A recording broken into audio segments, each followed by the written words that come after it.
League's classic encounters as Manchester United host Arsenal at Old Trafford on Sunday.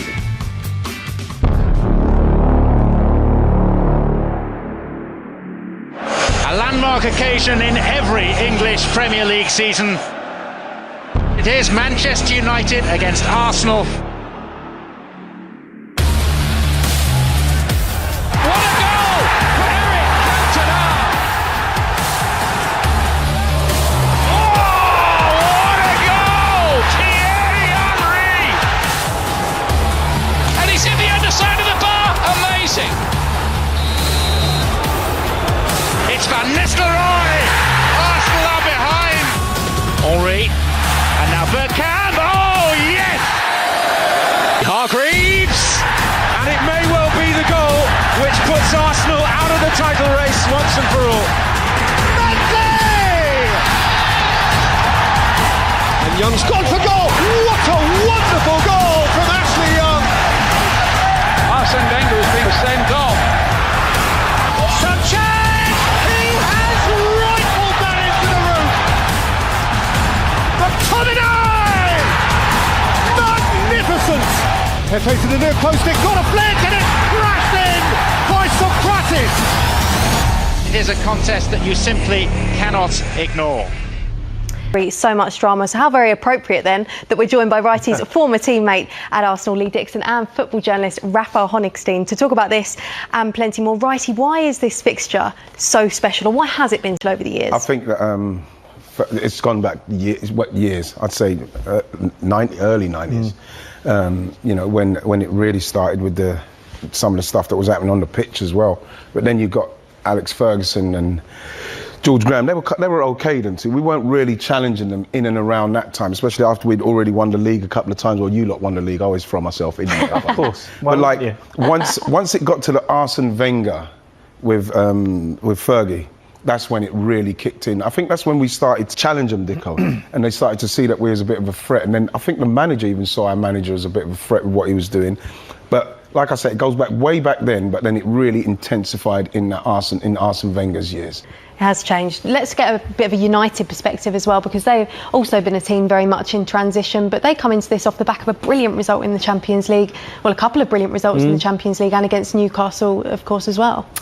Yeah, there's a sense that, as you said, they're a little bit further along. I think there is not the fully finished product, but there is at least one game plan which really works. If they play on the break and they switch between pressing quite high and then dropping back, the energy that they have on the pitch and the pace makes it very, very difficult. And there's real powerful midfield players now, and if you put more than one next to each other, then they have more people around them, and Pogba plays in a three. He has more freedom to go forward. Fernandes is almost a extra strike at times because he has two people behind him at times. So there's a lot of individual quality going on, and I think that makes it easier to find a framework that works. It's not, I don't think, a United that is anywhere near the historic United, and it's not United, I think, that can win the league this year.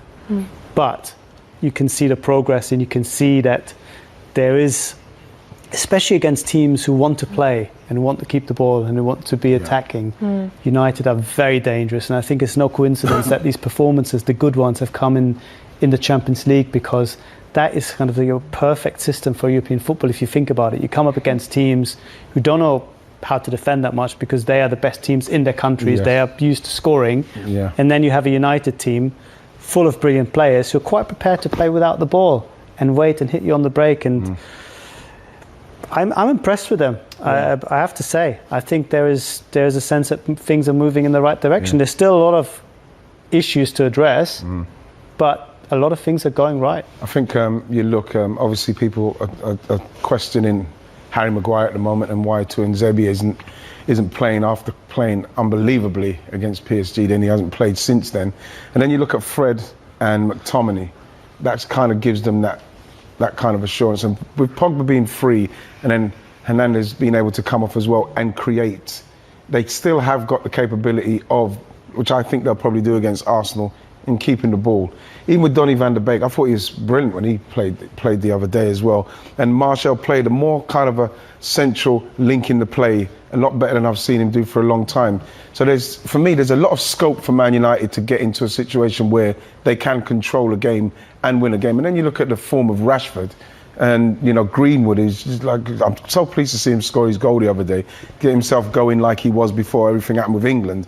Then you're looking at a Man United team that me, as an Arsenal man going into United, I'm a bit fearful of them.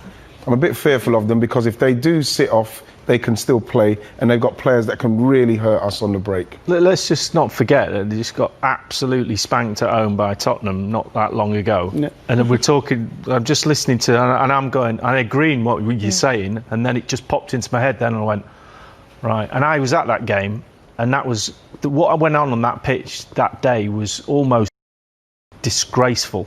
The way that the game unravelled in front of my eyes, and I was like looking at the players doing commentary going, come on, I need to see something, just show. And they down tools. They went to a place, and we've all been there, let's face it, we've all been to that place where it's like it's too much, and you just get swamped by what's going on in front of you. Now, if that's in a team, that will be in a team. You have to get that out of the team. That doesn't happen overnight. So yeah, we're seeing encouraging things, and I'm a big fan of lots of their play. But let's not forget that at times they can be like that.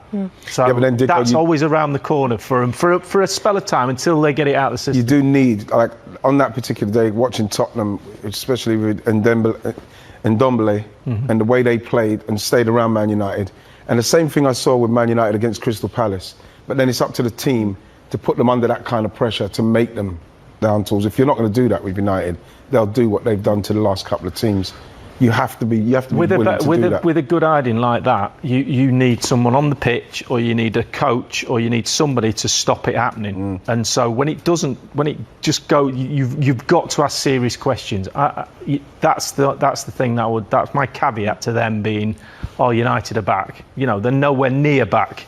And those results are great, and probably, as you said, I think that's a good point you made about them playing in the Champions League. It suits them to play like that. In the Premier League, it's slightly different, and a different style of football is required. Not all the time, but you need to have a plan B. You need to work it out a little bit more. And so I've still got big reservations about them defensively when the chips are against them. Well, I think it's safe to say Lee's a little bit more optimistic than Wrighty by the sounds of that. How do you think this one will play out, Rafa? Having seen United recently, I think difficult not to. You're kind of powering away because you don't want to say that to them. Not to back them. I mean, Arsenal have issues. What we could see, I think, is a replay of the Chelsea-Man United game where Arsenal are aware that United are so good on the break that they will be a little bit more defensive, and United then with the ball struggle to have those spaces. So it could turn into that game where it will be a little bit more congested, a bit more negative, and from Arteta's point of view, perhaps not quite true to his principles, but knowing that otherwise we can be a Leipzig. I mean, Leipzig are a very decent side, and they were taken apart in the last 20 minutes and lose 5-0. That can happen to Arsenal, especially right now. Oh, yeah. That's why. It could. Do you think it will? No, listen. I wouldn't at the moment where Arsenal are right now. I would never really back them to do either.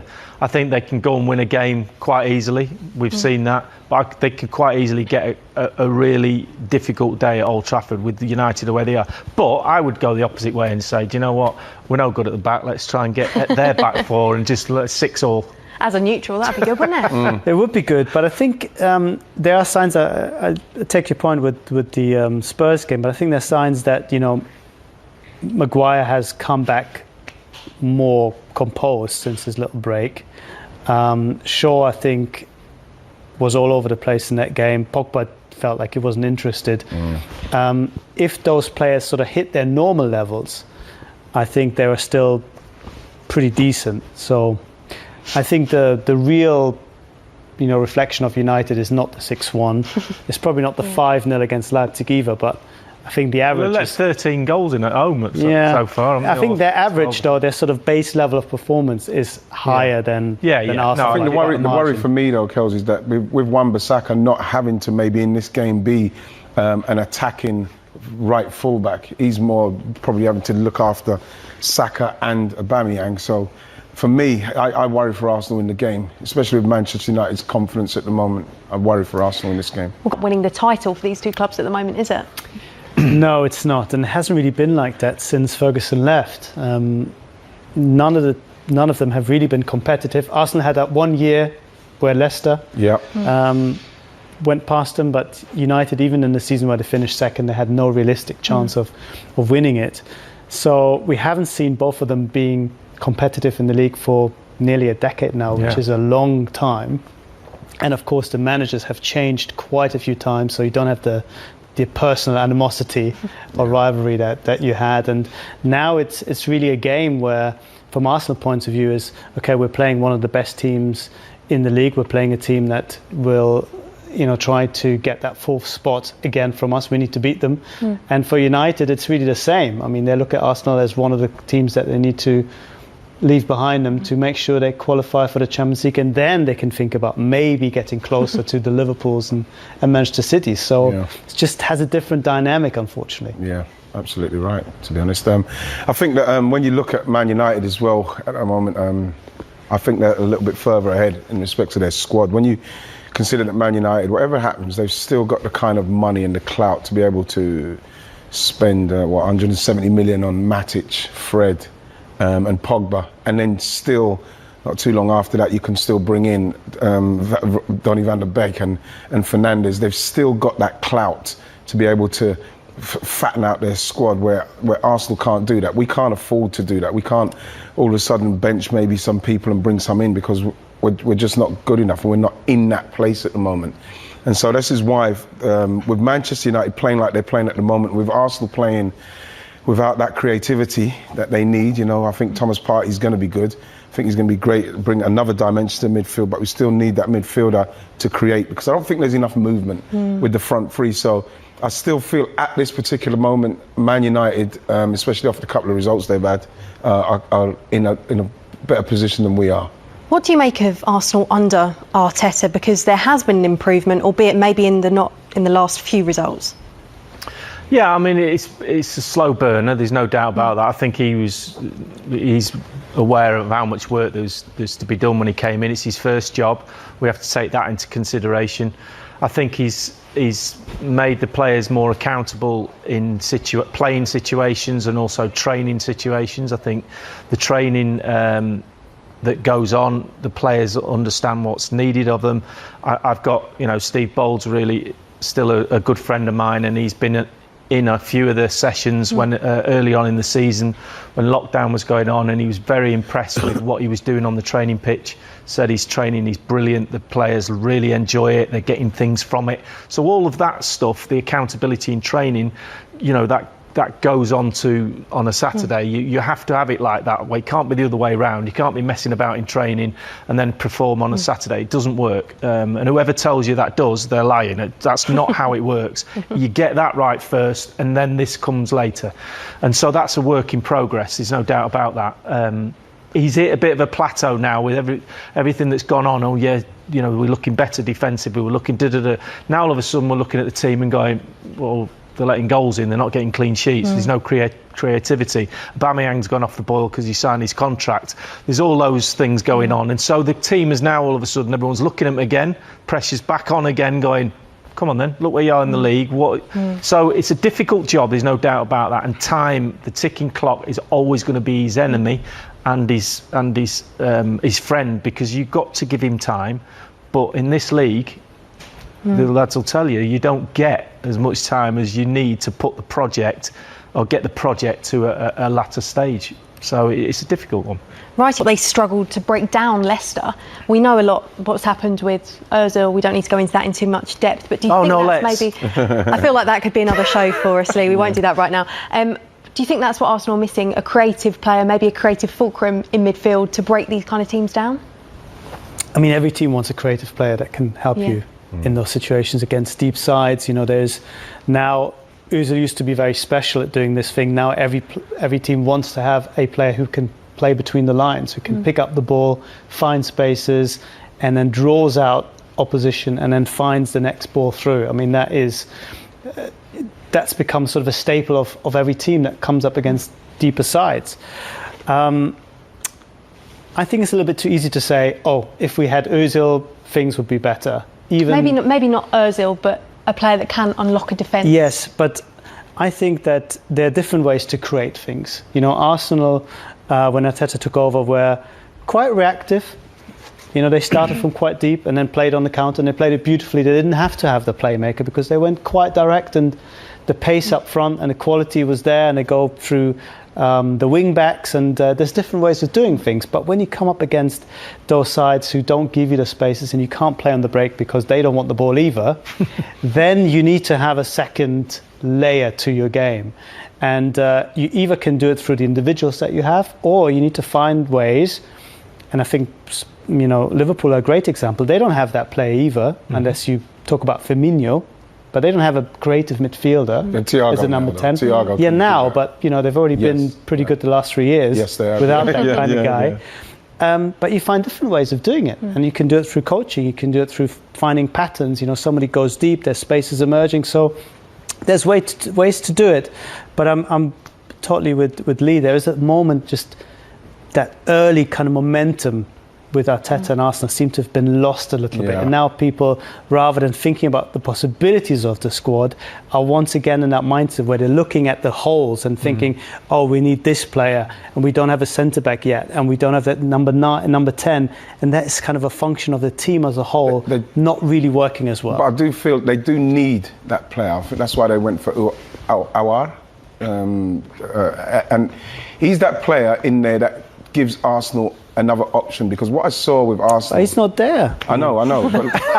But he's not coming either. Yeah, but the thing is that what I'm saying is that they do definitely need that player. Because if we're talking about creativity in Arsenal at the moment with the lack of movement from the front three, we're talking about Saka, an 18-year-old. He's the only one that brings something different. Because, like I saw against Fulham, poor team, Arsenal were able to play out and do what they wanted to do, score a perfect goal with Aubameyang coming off the left and scoring. But when you play against, like I saw them play against City, and teams work that out, that's what they want to do. They want to work it so as Aubameyang can come in off the left and score his goal. They just close them down. They stop that from happening, and then they put Kyle Walker in this place where he wants to cut inside. So what that does, that completely nullifies someone like Aubameyang, and then there's no plan B to that, and that is the problem that they've got at the moment. So it doesn't make no difference whether it was Ozil. For the 18 games, I think he had 2 assists and 1 goal anyway. It wasn't like he was pulling up trees. You're hoping that someone will do it. Now they're saying it's Saka, because you look at Ceballos, he's not somebody that goes up and really supports the front guys. Same with Xhaka, same with El Neni. So there's a lot of problems with progressing the ball into that area of the field with, like I said, the lack of movement of the front three for Arsenal to score a goal that's not like perfect, like we saw in the cup final or the semi-final or against Fulham.